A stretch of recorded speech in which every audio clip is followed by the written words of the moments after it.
Vamos a la Biblia, Primera de Corintios, capítulo 10, versículo número 12.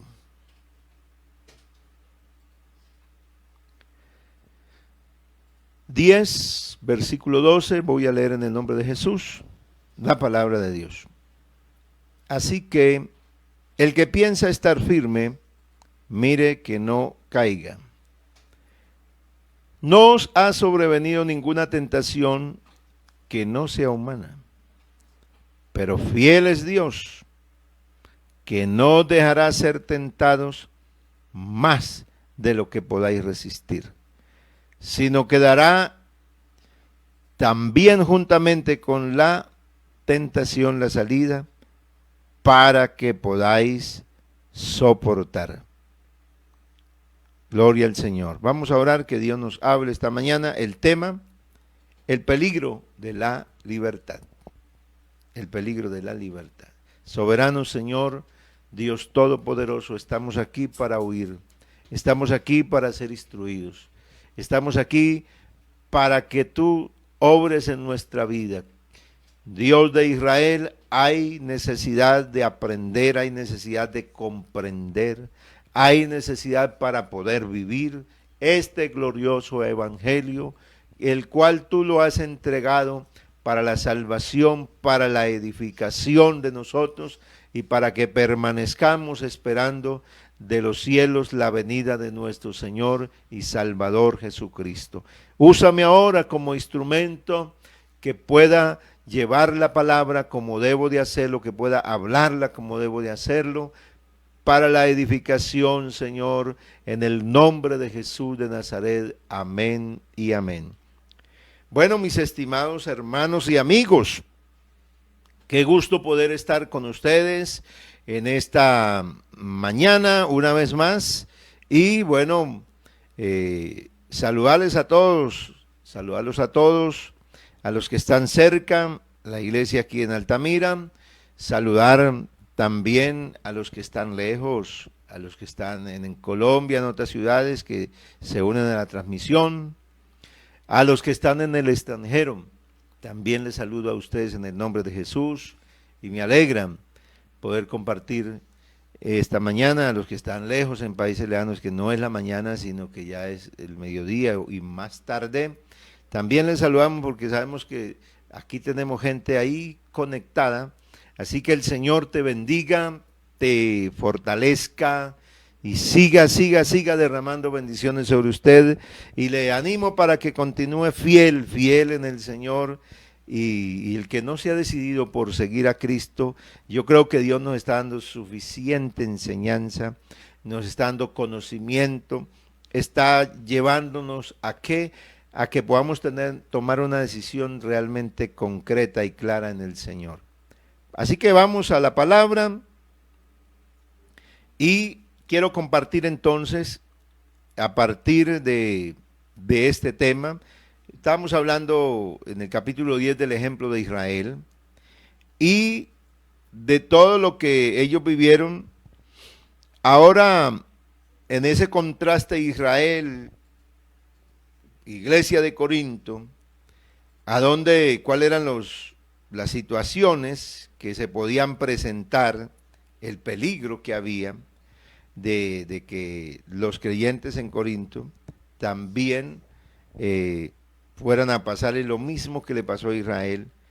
Entonces, ya terminando esta parte, dice la palabra, y estas cosas acontecieron como ejemplo y están escritas para amonestarnos a nosotros, a quienes han alcanzado los fines de los siglos.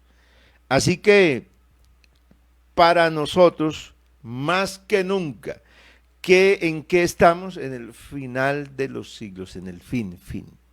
A nosotros nos alcanzó fue el final. Y esto está escrito para nosotros. Así que la palabra de Dios ya está indicándonos que no podemos pensar en cuántos años más, porque yo veo las noticias también, yo escucho, leo artículos de diarios importantes y la preocupación de la gente que qué va a hacer de nuestros hijos, de la descendencia, de los hijos de nuestros hijos. Bueno, está bien, la gente piensa así.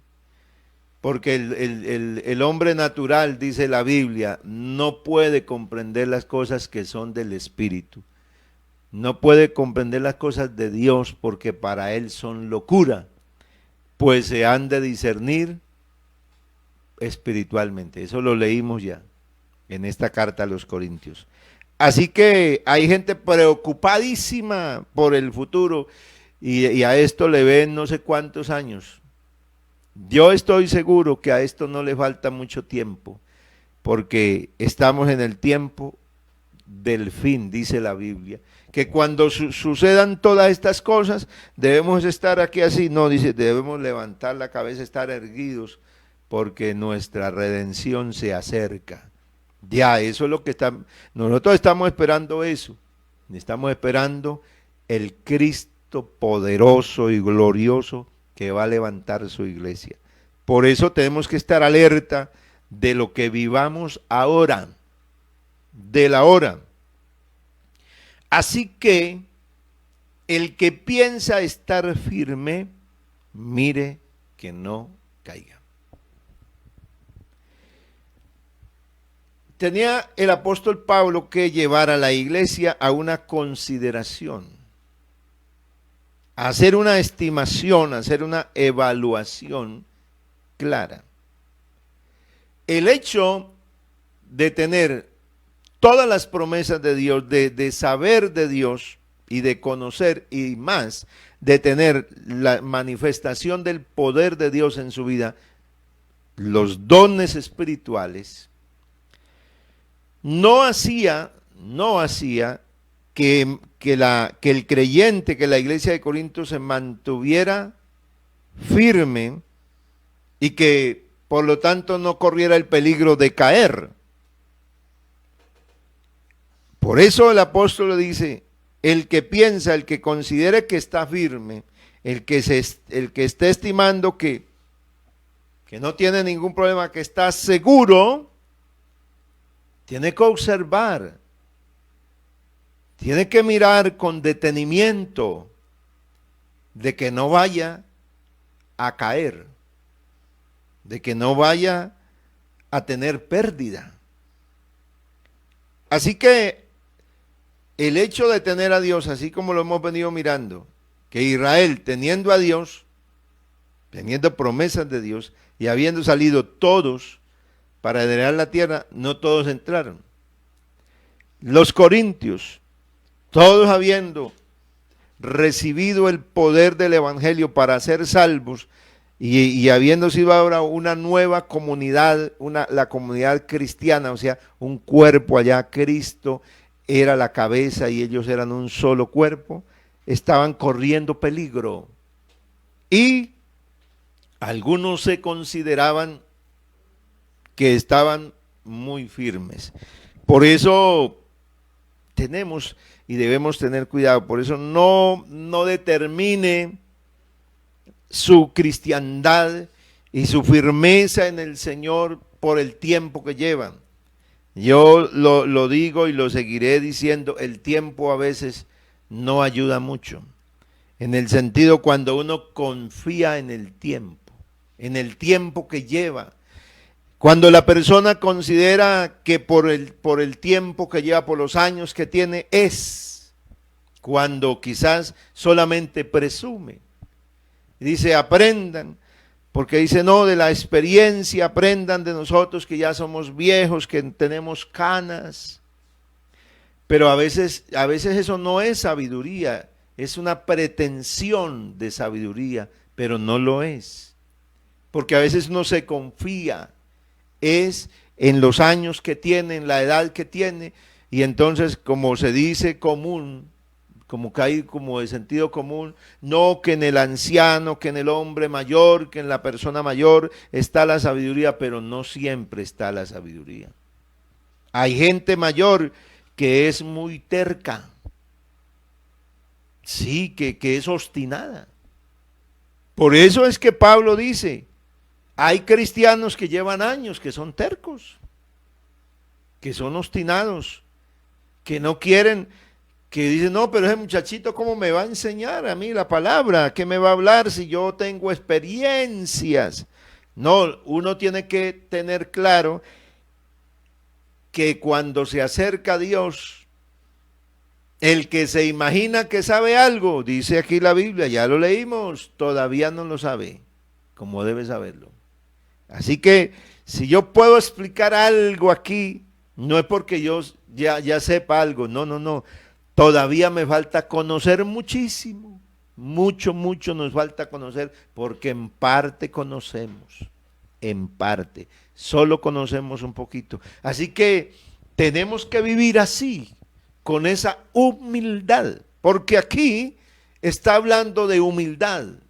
¿De qué? De la sencillez para decir, bueno, aunque yo tengo tanto tiempo de estar en la iglesia, de ser un creyente, yo todavía necesito mucho más. Declárese todavía necesitado con urgencia de Dios, porque el que se declara necesitado de Dios, recibe de Dios. Pero cuando uno se declara que está lleno ya, porque es que uno necesita para llenar una vasija, se tiene que desocupar. Si yo me siento que ya estoy completo en Dios, entonces, ¿qué voy a recibir de Dios si yo ya considero que estoy completo? Por eso, Pablo habla de una realidad. El versículo 13 va a poner una realidad de relieve. No os ha sobrevenido ninguna tentación que no sea humana. Porque el ser humano siempre está expuesto, estamos expuestos. ¿A qué? A situaciones. Aquí se usa la palabra tentación, que también en los términos bíblicos se usa la palabra tentación y prueba derivada del mismo término. Del mismo término deriva tanto la una como la otra. Pero su significado, para poder entender a qué se refiere tentación y prueba, porque puede tener diferente aplicación. Pero aquí habla de la tentación que está expuesto todo ser humano. O sea, está expuesto ¿a qué? A vivir, a hacer ¿qué? A tener un atentado contra su propia vida por parte del mal. Por parte del mal puede venir a tocarlo. Está expuesto por sus propios deseos, su propia concupiscencia. Está expuesto ¿a qué? A ser arrastrado. Pero dice la Biblia aquí, fiel es Dios, que no dejará ser tentados o ser probados más de lo que podáis resistir, sino que dará también juntamente con la tentación o la prueba, la salida para que podáis soportar. En otras palabras, hermanos míos, hay algo que Dios quiere que nosotros tengamos bien claro, que nosotros podamos comprender. Ustedes no han sufrido ninguna tentación que no sea común al género humano. O sea que lo que nos pasa a nosotros le ha pasado también a otros. Porque a veces nosotros decimos, o uno escucha decir, vea, es que esto que estoy pasando, a nadie más le ha pasado una cosa como a mí. Pero eso no es verdad. Si a mí me está pasando algo difícil, es posible que otro esté viviendo algo peor. Si alguien está sufriendo porque alguna persona está muy grave, al seno de su familia está muy enferma y está pasando una situación terrible por esa persona, otro puede ser que ese familiar se enfermó y se le murió. Entonces, ¿qué es más difícil? Tener una persona enferma, pero todavía tener la esperanza de una recuperación, de clamar a Dios, o ya tener una persona que ha fallecido ahí. ¿Cuál está pasando por un momento más duro? Porque a veces uno se expresa así, de que lo que estoy viviendo, nadie conoce, nadie está viviendo lo que yo vivo. No, no es verdad.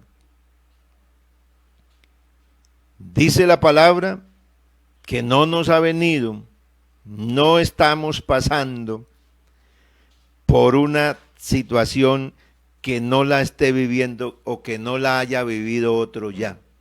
Así que hay otros que ya lo están viviendo. Pero dice la Biblia, pero fiel es Dios, que no permitirá que ustedes sean probados más allá de lo que puedan aguantar, de lo que puedan resistir. Así que lo que nos pasa aquí en esta tierra a los hombres es común, solamente que es como algo aleatorio. En un momento lo vive uno, en otro momento lo vive otro y en otro momento, pero es algo que es común al ser humano. Por lo tanto,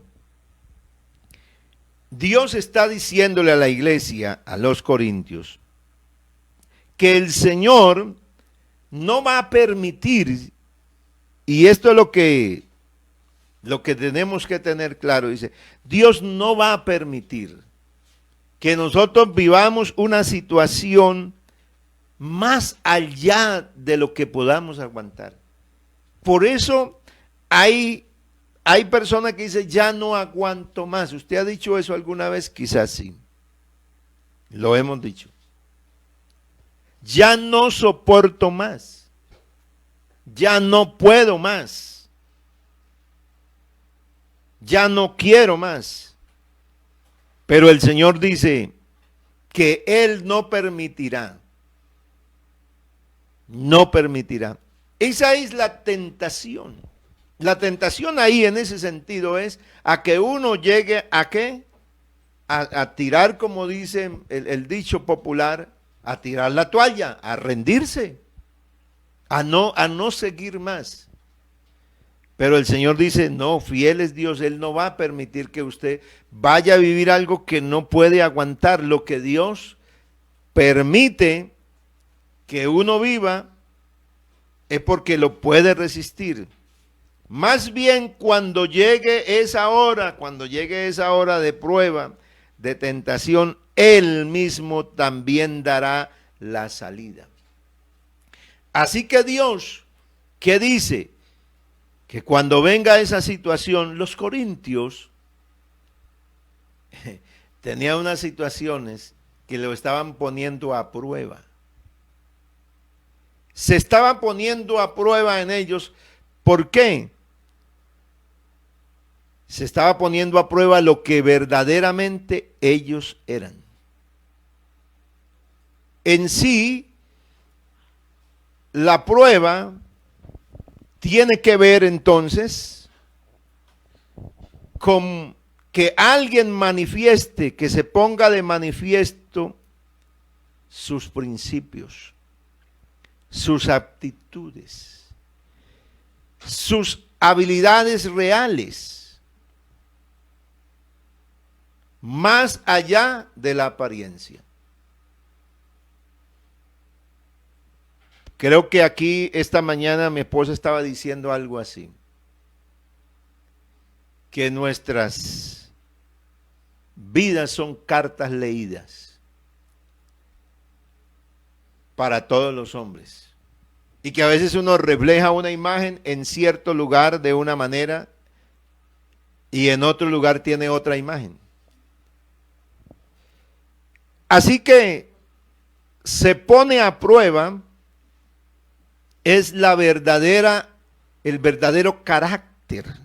Por eso conocer a Dios y vivir para el Señor es tener en la vida nuestra unos principios y un fundamento claro.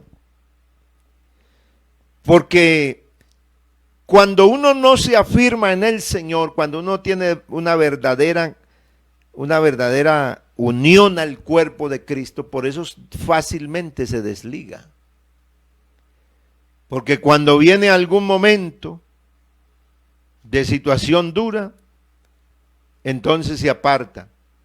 El apóstol Santiago dice: hermanos míos, tened por sumo gozo cuando os halléis en diversas pruebas, sabiendo que la prueba de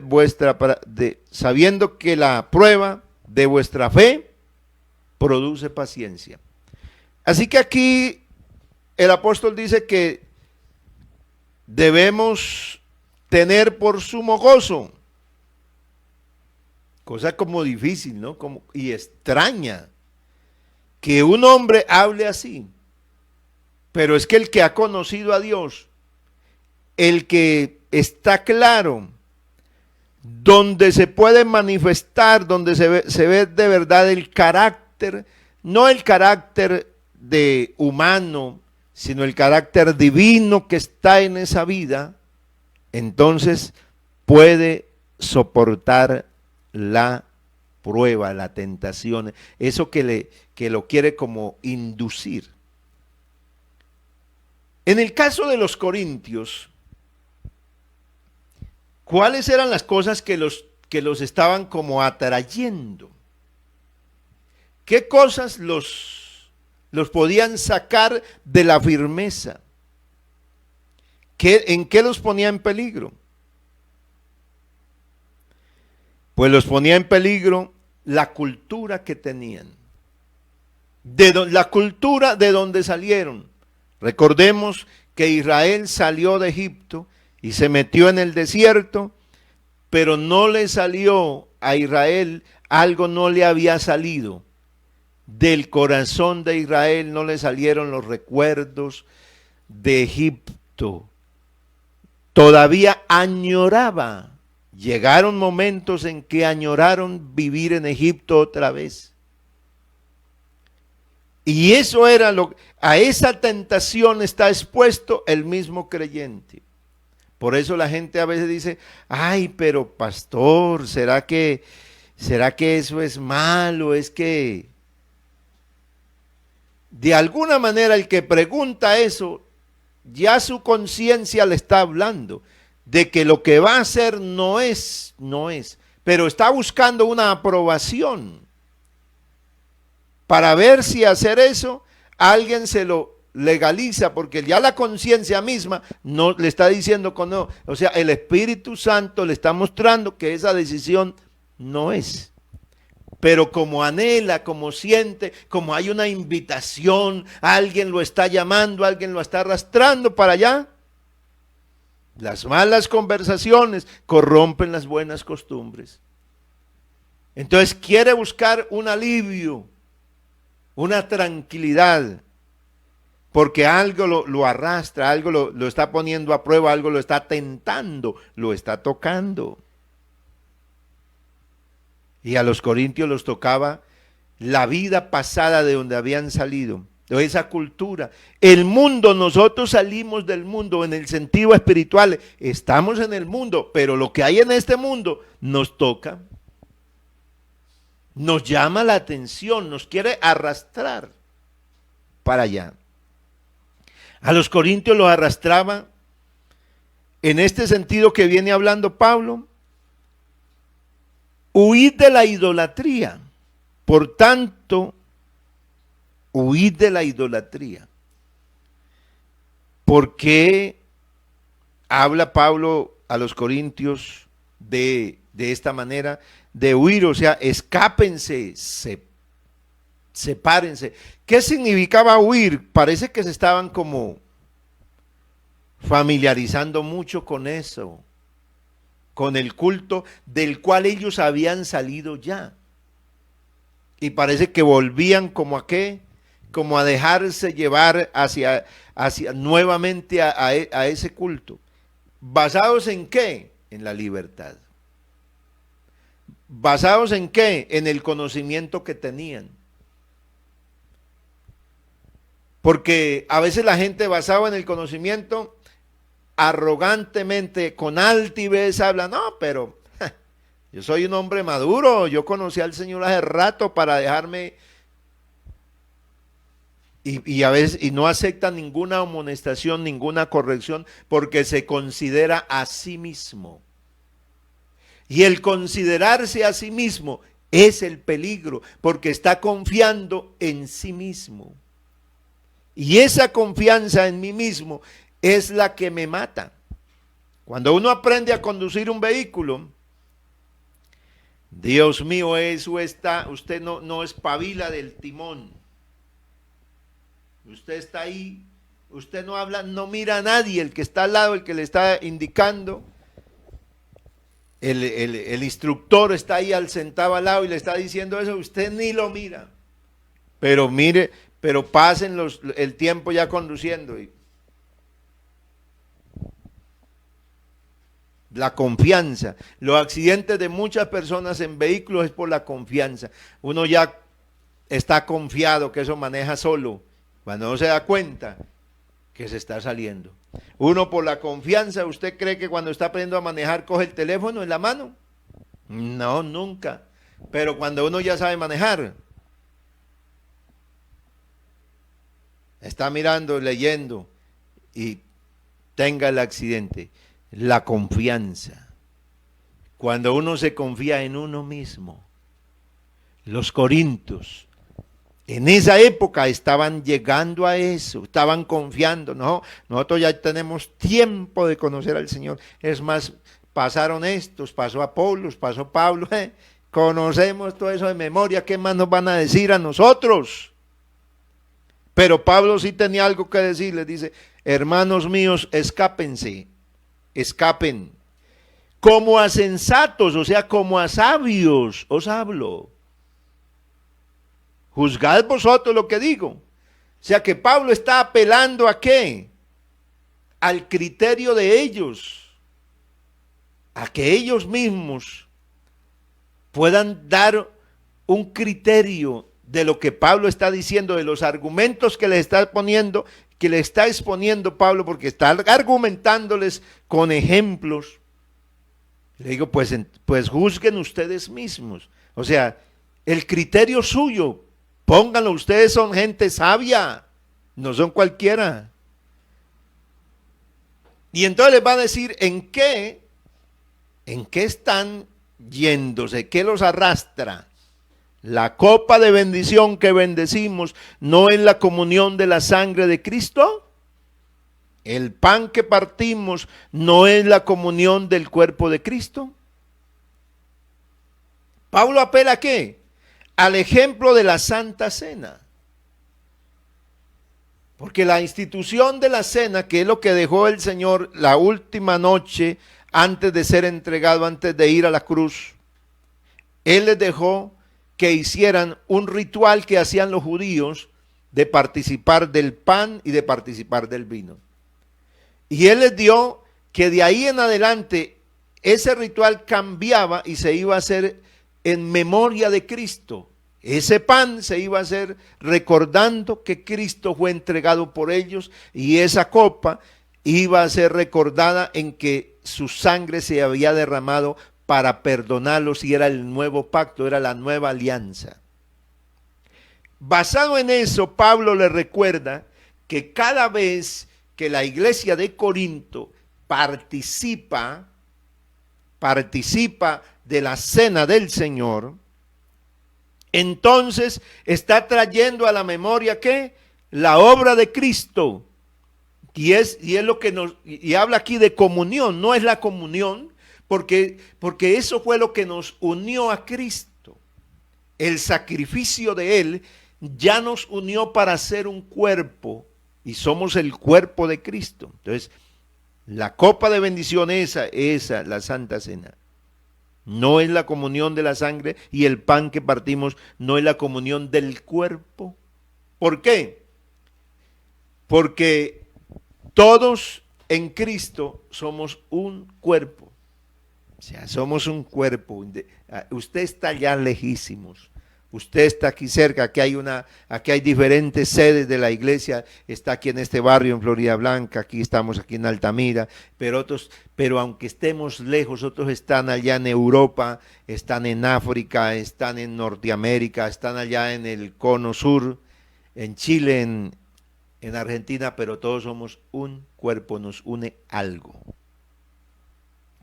Pablo quería que la iglesia de Corinto tuviera claro eso, que esa copa no significa que entramos en comunión, que ese pan no significa que estamos en la comunión del cuerpo. Siendo uno solo el pan, nosotros con ser muchos somos un cuerpo. Aunque, bien, y lo aclara, va la explicación para que Pablo les está diciendo, vea, júzguenlo ustedes según el criterio, júzguenlo. Hagan un juicio claro, ustedes que son inteligentes. Siendo un solo el pan, nosotros con ser muchos somos un cuerpo. ¿Y quién es el pan? Jesús es el pan de vida. Pues todos participamos del mismo pan. Mirad a Israel, va la comparación, sigue.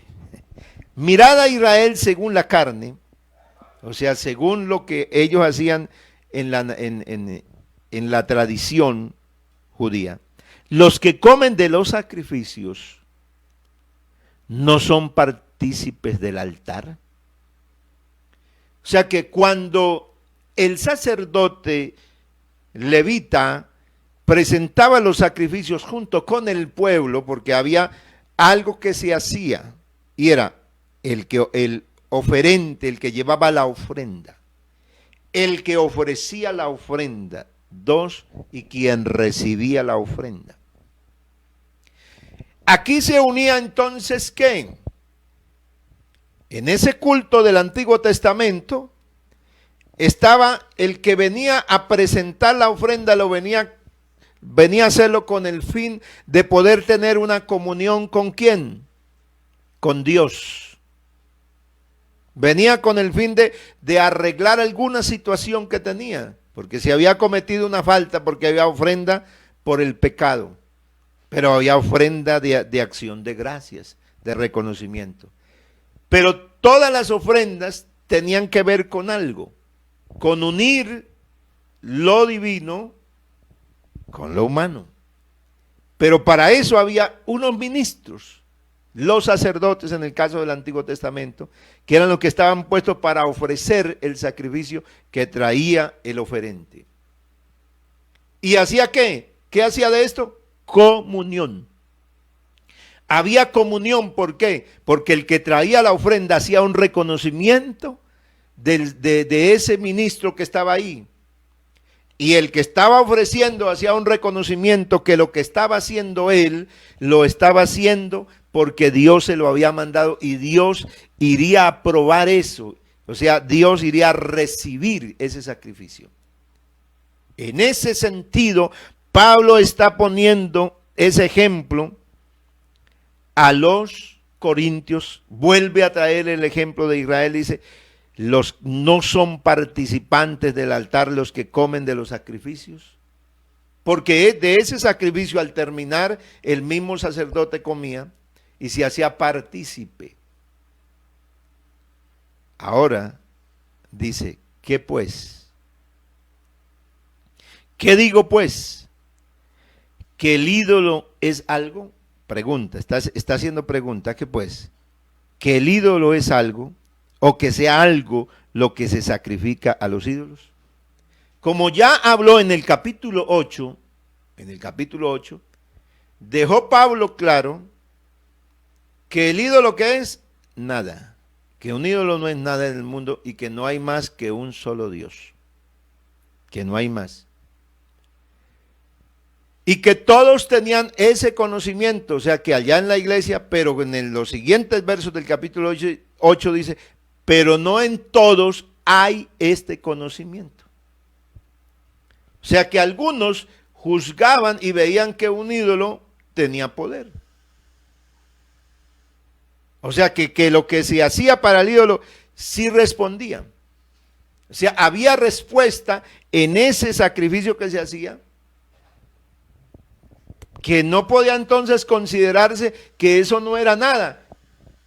Para alguna mente todavía en la iglesia de Corintios, según el capítulo 8, podía considerar que eso que se sacrificaba sí tenía algo había. Y entonces todavía hoy sigue lo mismo. La gente dice, pero mire, allá hacen una cosa, hacen un ritual y no se puede considerar que eso no es nada. Porque eso hay algo pasa. Entonces le estaba dando valor, le estaba dando importancia a ese tipo de culto. Pablo lo que hace aquí es una aclaración. En el capítulo 8 dejó determinado que el ídolo no es nada, pero que hay unos todavía que tienen peligro, pero que esa libertad de algunos no sea que se convierta en tropezadero para otros. No sea que alguno, por esa libertad que tiene, coma carne, participe de esos banquetes, diga, no, pues que esto no es nada, pero entonces estimule a otro que se dice, no, pero vea, fulanito de tal participó, pues entonces no es malo participar, aunque eso como que sí es malo. Entonces, porque su conciencia, siendo débil, resulta ser contaminada. Aquí, la palabra del Señor, entonces Pablo va un poquito más allá y dice en sí qué es lo que está detrás. Ahora él va a hablar de lo que está detrás. De todo ese culto, lo que está detrás. O sea, eso tiene un significado espiritual. El culto que se hacía en Israel, se hacía literalmente. La gente no llegaba a cantar, vamos a hacerle culto al Señor, no llegaba a cantar y a levantar las manos para orar, no. La gente llevaba un animal, si no tenía recursos entonces llevaba unas aves y ya. Y esa era la forma de presentarse a Dios con culto. Pero tenía un sentido espiritual. Nosotros ahora cantamos, levantamos las manos, oramos, oímos la palabra y este es nuestro culto espiritual. Pero allá en la mesa, en lo que había entre los corintios, de donde ellos habían salido una cultura apegadísima, absolutamente entregada ¿a qué? A la idolatría, a los festines, porque es que cada celebración de eso tenía un carnaval. Por ahí hay gente que dice que carnaval significa carnaval. Esa festividad tenía un desenfreno de qué, de la carne, porque lo que la gente buscaba no era en sí el consagrar la vida al ídolo, sino en hacer algo allá para que le legalizara todos los deseos que tenía, se le pudiera darle rienda suelta a todo el deseo de la carne. Ese era el peligro que había en esa fiesta. Pero Pablo aquí dice, no es que el ídolo sea algo, sigue afirmándolo. ¿Es algo el ídolo? ¿Es algo lo que se sacrifica a los ídolos? Sigue diciendo que no es nada. Pero aclara, dice, yo les quiero decir algo. Con esta comparación, que el sacrificio que los gentiles ofrecen a los ídolos sea algo, o que el mismo ídolo sea algo, no. Sino que cuando ellos ofrecen sacrificios, lo hacen para los demonios, no para Dios. Y no quiero que ustedes entren en comunión con los demonios. Hasta allá iba. Porque la falta de una madurez espiritual, que era lo que estaba pasando, en algunos que se consideraban que por el conocimiento que tenían, podían bien sentarse en allá. Entonces ya empezaron a no discernir y tenían era comunión con la gente pagana y estaban participando de ese culto sin ningún criterio. Y estaban en un peligro. ¿Y cuál era el peligro? Que ese culto tenía a alguien detrás, el mal. Por eso es que hay muchos cultos que se celebran paganos, cosas que hacen, donde se operan milagros, de donde se operan cosas, donde hay cosas sobrenaturales por rituales que se hacen.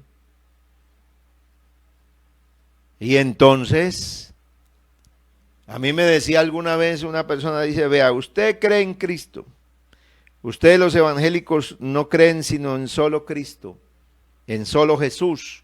Así nos dijeron a nosotros que creemos solo Jesús. Sí creemos porque Él es el Dios todopoderoso, Él es el mismo Padre. Pero siempre ustedes no honran a nuestra madre. Y me dijo alguien, dijo, te presento un testimonio aquí. Y en esa mañana me llegó una persona que había estado enferma de cáncer en estado terminal, los solos huesos en la cama. Y dijo, y vea, hicimos toda esta cantidad de rituales. Y mírelo como usted, y preciso que en ese momento entró esa persona. Y yo estaba evangelizándola, hablándole de Cristo, y ella me estaba defendiendo con sus ídolos. Y casualmente le llegó la persona para mostrarme a mí que su creencia era válida, que allá se operaban milagros. Pero ¿qué dice la Biblia? Que detrás de todo ese culto hay alguien que está ahí, que también él hace cosas, que lo que los gentiles sacrifican, a los demonios los sacrifican y no a Dios. Entonces, la iglesia en Corinto estaba en ese peligro. ¿De qué? De caer en el culto otra vez, ¿qué? Idolátrico. De volver otra vez a la vida, a esa vida terrible donde se mezclaba, porque el peligro era, ¿cómo así que ustedes están en la comunión de Cristo? Estamos en la comunión de Cristo y te vas a meter a participar de un culto que no es de Cristo, que al contrario detrás de ese culto está el maligno. Allá lleva a los corintios. Miren las pequeñas tentaciones a las cuales los estaba arrastrando el mal. Claro que en medio de esa cultura, de donde habían salido, era natural, porque por ejemplo la carne de los como ya les hablé y de pronto está más adelante otra vez, la carne que se llevaba allá, había comidas en los templos, había carne en la carnicería, que era ofrecida a los ídolos, y en las casas había banquetes, o sea, por todas partes. El problema era que ya estaban participando, en el sentido de que ya no veían ninguna diferencia. Eso es igual, no hay problema, eso no me hace daño. Yo ya sé quién soy, yo ya conozco al Señor, yo voy a estar ahí en la fiesta, yo voy a acompañar a esa fiesta, me voy a estar ahí, pero yo no voy a tomar, yo no voy a bailar, pero se va a quedar en esa fiesta.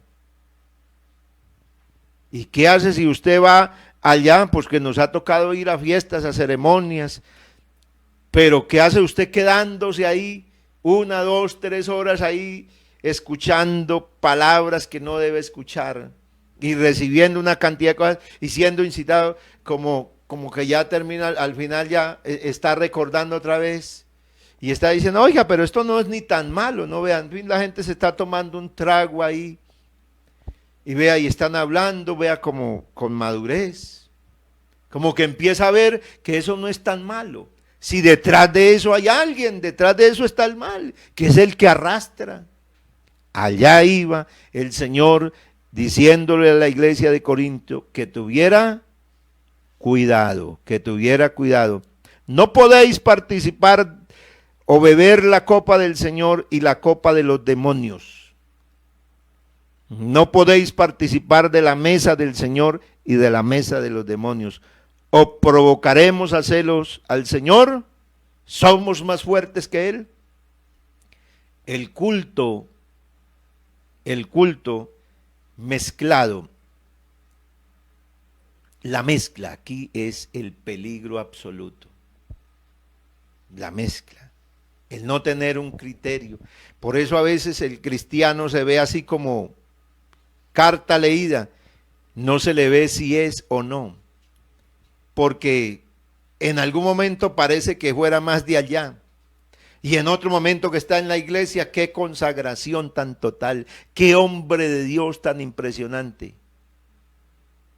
La iglesia, el creyente, el que se acerca a Dios, debe tener un criterio claro y debe caminar bajo principios y no ser una persona que se confabula y que se deja arrastrar, es arrastrado a cosas que no le convienen y está participando entonces de otra mesa, está participando de la mesa del mal. Pero el Señor dice, ¿vamos a provocar al Señor? De ninguna manera.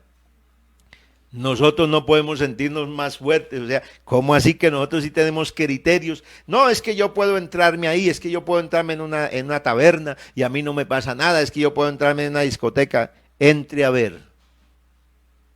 Dese esos lujos, a ver, si no corres el peligro de caer. El cristiano tiene que caminar con fidelidad y con criterio y sabiendo para quién es su vida, a quién le sirve, para quién es que fue llamado para servir al Señor. Y si le viene alguna situación difícil, tranquilo, si lo ponen en un aprieto terrible, a mí me pusieron en aprietos, a mí un día me tenían así mis amigos agarrado y me entraron a una cantina. Los que yo consideraba que eran mis amigos en mi vida pasada, dijeron, Juanchito, vamos a ver si hoy no toma, pero hoy lo vamos a hacer pecar, a este santurrón lo vamos a hacer pecar. Y me arrastraron a la fuerza y me metieron allá. Y trajeron las botellas ahí para... Pero Dios, que está con uno, me libró. No me lavarán de trago, pero que yo tome por mi propia cuenta, no va a suceder. Dios es fiel. Dios no te dejará que te lleven a algo que te arrastre a hacer lo malo. Señor Dios Todopoderoso, gracias por la bendita palabra, por la enseñanza que tú nos das cada mañana, cada día. Señor, tú eres el que nos enseña el camino por donde debemos andar, cómo debemos de vivir. Señor, bendiga a tu pueblo, a los que están llegando al conocimiento de esta verdad gloriosa del Evangelio de Jesucristo el Señor. Bendígalos para que todos caminemos sirviéndole a Dios, para que todos, oh Dios, decidamos que nuestra vida es una vida para la alabanza, para la honra, para la gloria del nombre de nuestro gran Dios y Salvador Jesucristo. Dios mío, gracias por la palabra. Bendiga nuestra